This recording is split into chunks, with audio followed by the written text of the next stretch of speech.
শুরু করছি মিশ্রণের 6 দাগের অঙ্ক। দুই প্রকার গুঁড়ো সাবানে সোডা ও সাবান গুঁড়োর পরিমাণের অনুপাত যথাক্রমে 2:3 এবং 4:5। যদি প্রথম প্রকারের 10 কিগ্রার সঙ্গে দ্বিতীয় প্রকারের 18 কিগ্রা মেশানো হয়, তবে নতুন গুঁড়ো সাবানে কত অংশ সাবান গুঁড়ো থাকবে হিসেব করে লিখি। এখানে যেহেতু বলেছে শুধুমাত্র সাবান গুঁড়ো থাকবে, তাই সোডাটা বের করার কোনো প্রয়োজন নেই। সেই জন্যেই অঙ্কটা কি শুরু করব। প্রথম প্রকার গুঁড়ো সাবানে সোডা ও সাবান গুঁড়োর পরিমাণের অনুপাত 2:3। শুধুমাত্র সাবান গুঁড়ো বের করছি, অতএব সাবান গুঁড়োর পরিমাণের আনুপাতিক ভাগাহার 3/2 + 3 = 3/5। অতএব প্রথম প্রকার 10 কিগ্রা গুঁড়ো সাবানে সাবান গুঁড়ো আছে 10 কিগ্রা গুণ 3/5 = 6 কিগ্রা। আমি কোনো জায়গাতেই কাটাকুটি করে দেখাইনি, নিজেরা এটা বুঝে নেবে বা করে নেবে। মিশ্রণের অঙ্কের একটা মজা হচ্ছে যে প্রথম প্রকারের জন্য যা করবে দ্বিতীয় প্রকারের জন্য একই বাক্যে ঠিক একই রকম ভাবে এগোবে। দ্বিতীয় প্রকার গুঁড়ো সাবানে সোডা ও সাবান গুঁড়োর পরিমাণের অনুপাত 4:5। অতএব সাবান গুঁড়োর পরিমাণের অনুপাত 5/4 + 5 = 5/9। অতএব দ্বিতীয় প্রকার 18 কিগ্রা গুঁড়ো সাবানে সাবান গুঁড়ো আছে 18 কিগ্রা গুণ 5/9 = 10 কিগ্রা। এখন নতুন গুঁড়ো সাবানের মোট পরিমাণ 10 কিগ্রা প্লাস 18 কিগ্রা মানে 28 কিগ্রা। আর নতুন গুঁড়ো সাবানে সাবান গুঁড়োর মোট পরিমাণ পেয়েছি 6 আর 10 কিগ্রা = 16 কিগ্রা। অতএব নতুন গুঁড়ো সাবানে সাবান গুঁড়ো থাকবে কত অংশ বলেছে তো, তাই 28 কিগ্রার মধ্যে 16 কিগ্রা, তাই হলো 16/28 অংশ সমান 4/7 অংশ। এবারে 7 দাগের অঙ্ক দেখো। দুটি সমান আয়তনের পাত্রে যথাক্রমে 1/3 ও 1/4 অংশ ফলের রস ছিল। আমি পাত্র দুটির অবশিষ্টাংশ জলপূর্ণ করে অন্য একটি পাত্রে সমগ্র জলমিশ্রিত ফলের রস ঢাললাম। নতুন পাত্রে ফলের রস ও জলের পরিমাণের অনুপাত কত হবে হিসেব করে লিখি। দুটো পাত্রেরই আয়তন সমান বলে দিয়েছে, কিন্তু কত তো সেটা বলেনি, তাই ধরে নিচ্ছি যে সমান আয়তনের পাত্রে সম্পূর্ণ অংশ সমান 1।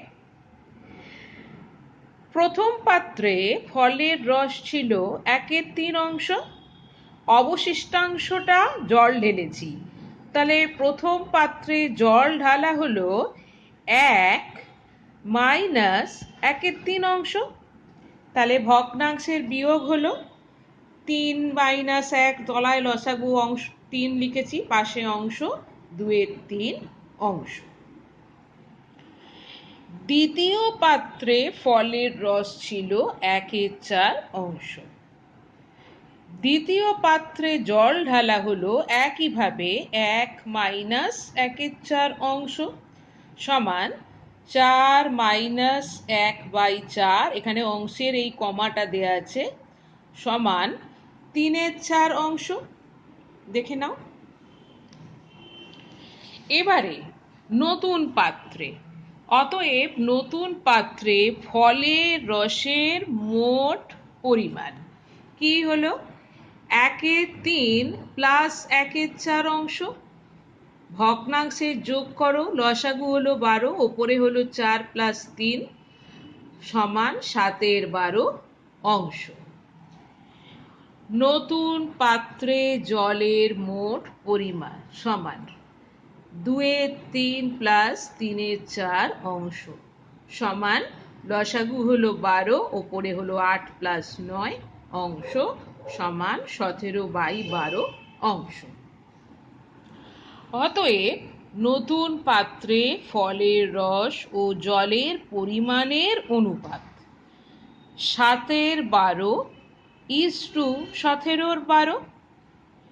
এবার 12 কেটে যায়, তাহলে পেলাম 7:17। 8 দাগের অঙ্কটাও প্রায় একইভাবে হবে। এখানেও তোমরা পড়ে দেখবে যে সমান মাপের গ্লাস বলে দিয়েছে, তাহলে আয়তনটা 1 ধরে নেবে বা সম্পূর্ণ অংশটা 1 ধরে নেবে।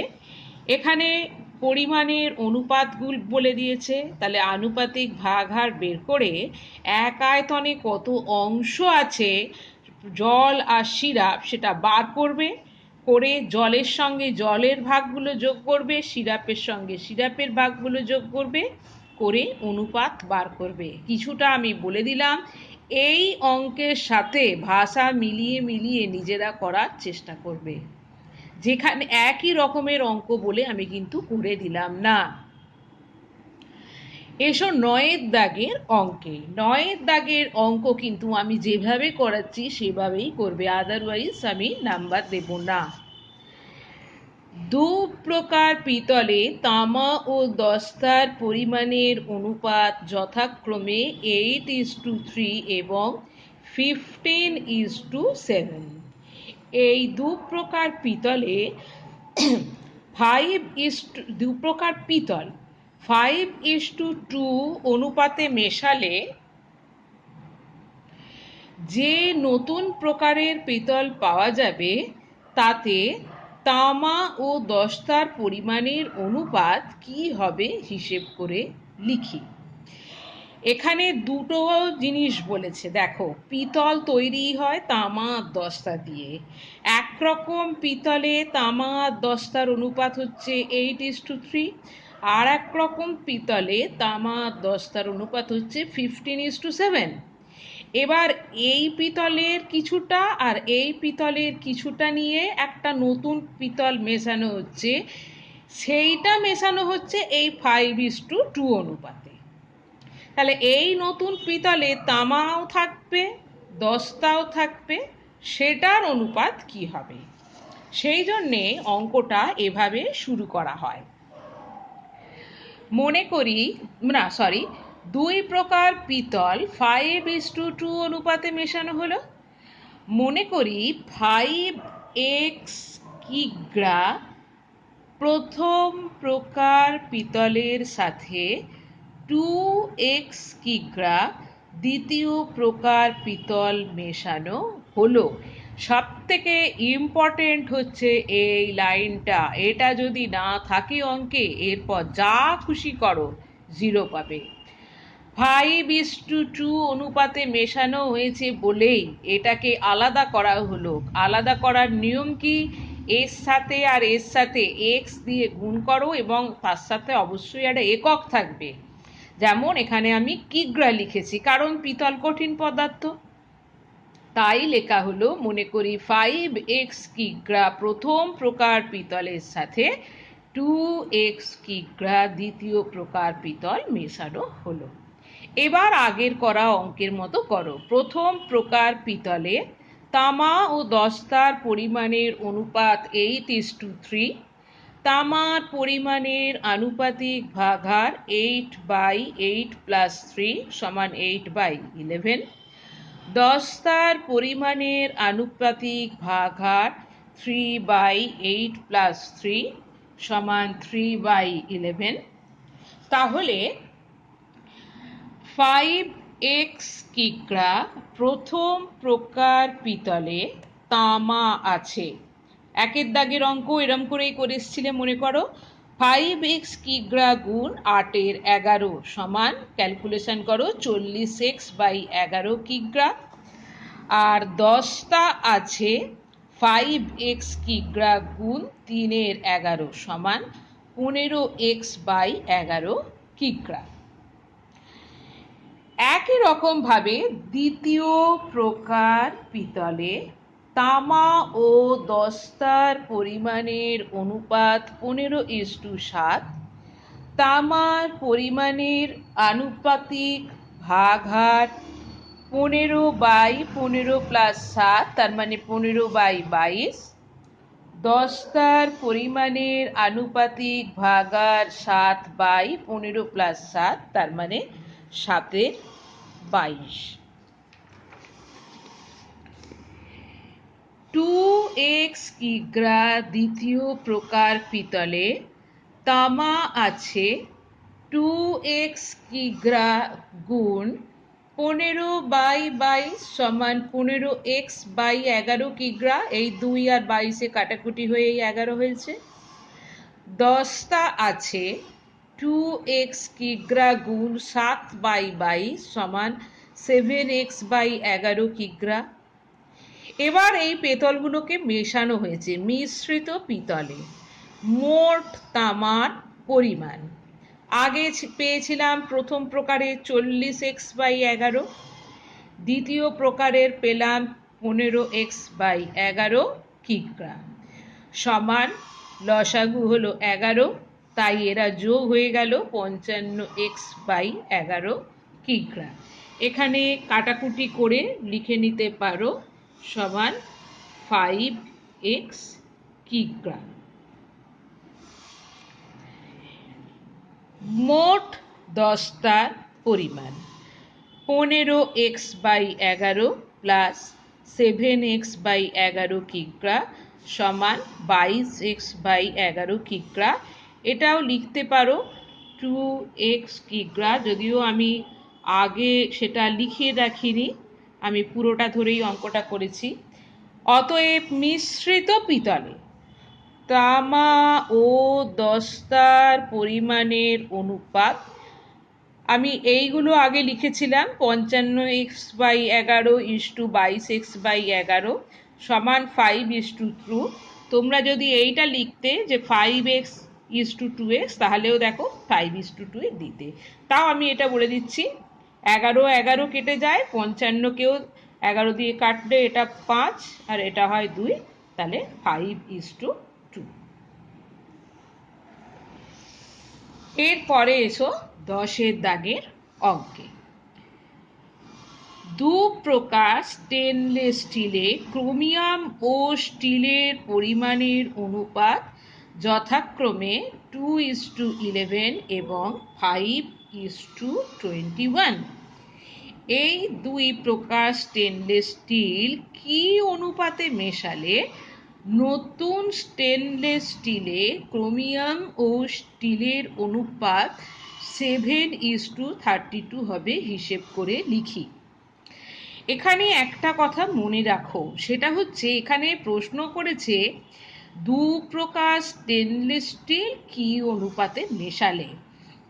প্রথম লাইনে যদি কেউ লেখো যে মনে করি দু প্রকার স্টেনলেস স্টিল x/y অনুপাতে মেশানো হবে, তাহলে কিন্তু নম্বর দেয়া হবে না।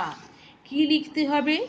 লিখতে হবে মনে করি x কিগ্রা প্রথম প্রকার স্টেনলেস স্টিলের সাথে y কিগ্রা দ্বিতীয় প্রকার স্টেনলেস স্টিল মেশানো হলো। আমরা পরে x/y বার করব, কিন্তু সেটা প্রথম লাইনে x/y অনুপাতে মেশানো হলো সেটা কিন্তু বলা যায় না। মনে করিয়ে x কিগ্রা প্রথম প্রকার স্টেনলেস স্টিলের সাথে y কিগ্রা দ্বিতীয় প্রকার স্টেনলেস স্টিল মেশানো হলো। প্রথম প্রকার স্টেনলেস স্টিলে ক্রোমিয়াম ও স্টিলের পরিমাণের অনুপাত 2:11। এই অঙ্কটা না খুব বড়, বুঝলে? তোমরা এইখানে আনুপাতিক ভাগহারগুলো বের করে দেখাতেও পারো, নাও দেখাতে পারো, তবু আমি দেখিয়েছি। ক্রোমিয়ামের পরিমাণের আনুপাতিক ভাগহার 2/2 + 11 মানে 2/13। স্টিলের পরিমাণের আনুপাতিক ভাগহার 11/2 + 11 মানে 11/13। অতএব x কিগ্রা প্রথম প্রকার স্টেনলেস স্টিলে ক্রোমিয়াম আছে এক্স কিগ্রা গুণ 2/13, তার মানে 2x/13 কিগ্রা।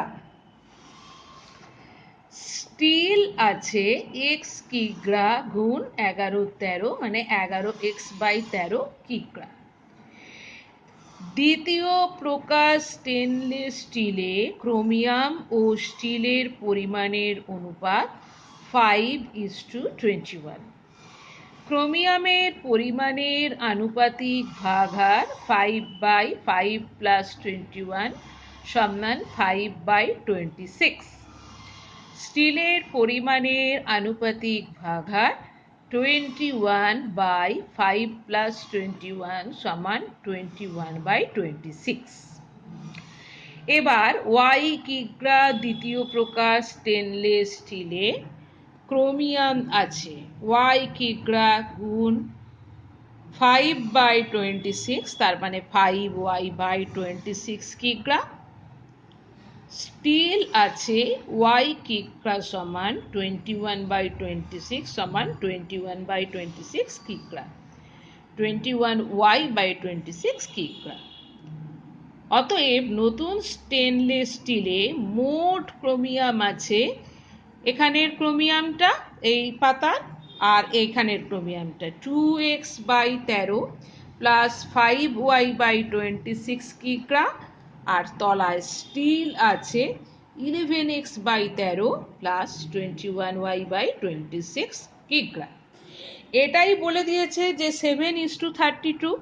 তাহলে প্রশ্নানুসারে 2x/13 plus 5y/26 11x/13 plus 21/26 সমান 7:32।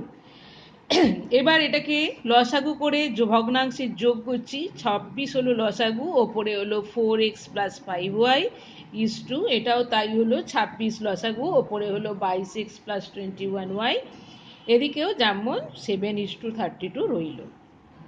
পরের লাইন কি করছি, এটাকে ভগ্নাংশ আকারে লিখছি। এই অনুপাত চিহ্নটার জন্য এই বড় ড্যাশটা টানা হয়েছে, টেনে কি হয়েছে, অনুপাতের পূর্ব পদটা ওপরে লেখা হয়েছে 4x প্লাস 5y/26, উত্তর পদটাকে নিচে লেখা হয়েছে 22x প্লাস 21y/26 সমান, একইভাবে এটা 7/32। এখানে লক্ষ্য করো ঠিক সমান চিহ্নের মাঝখান দিয়ে এই ড্যাশগুলো গেছে, আর এইটা বড়, তার তুলনায় কিন্তু এই ভগ্নাংশের ড্যাশগুলো ছোট, এগুলো খেয়াল করতে হয় অঙ্ক করার সময়। এরপরে জটিল ভগ্নাংশের নিয়ম অনুযায়ী লবটা রইল আর হরটা গেল গুণ চিহ্ন দিয়ে উল্টে। 4x প্লাস 5y/26 গুণ 26/22x প্লাস 21y সমান 7/32। এবার কি হবে, এই 26 কেটে যাবে, তাহলে 4x plus 5y/22x plus 21y সমান 7/32। এবার কোনাকুনি গুণ হচ্ছে, 7টাকেই এদিকে নিয়ে এসছি গুণ করে, বা 154x প্লাস 147y সমান, এদিকে গুণ করেছি 128x প্লাস 160y। প্রয়োজনীয় রাফ আমি কিন্তু এখানে করে দেখিয়ে দিয়েছি পরিষ্কারভাবে। পরের লাইন, বা x গুলোকে একদিকে করছি, y গুলোকে আর একদিকে করছি। 154x 128 এদিকে এলো, তাহলে বিয়োগ 128x, আর 160y এদিকে ছিল, 147 এদিকে গেল, তাহলে মাইনাস 147y। বা এটা বিয়োগ করে হলো 26x, এটা বিয়োগ করে হলো 13y। বা এবার কি করছি, এখানে x আছে, এই ওয়াইটাকে এদিকে নিয়ে আসছি, তাহলে এটা ভাগে আসবে, আর এদিকে 13 আছে, 26কে এদিকে নিয়ে আসছি, তাহলে এও ভাগে আসবে। তাহলে এটা ভগ্নাংশ আকারে আছে, কে অনুপাত আকারে লিখতেই পারি। আর এটা দেখো কাটাকুটি হয়ে গেলে হয় 1/2, তাহলে এটা 1:2। তাহলে অনুপাতটা বেরোলো x:y সমান 1:2। প্রত্যেকটা অঙ্কের অবশ্যই উত্তর লিখবে।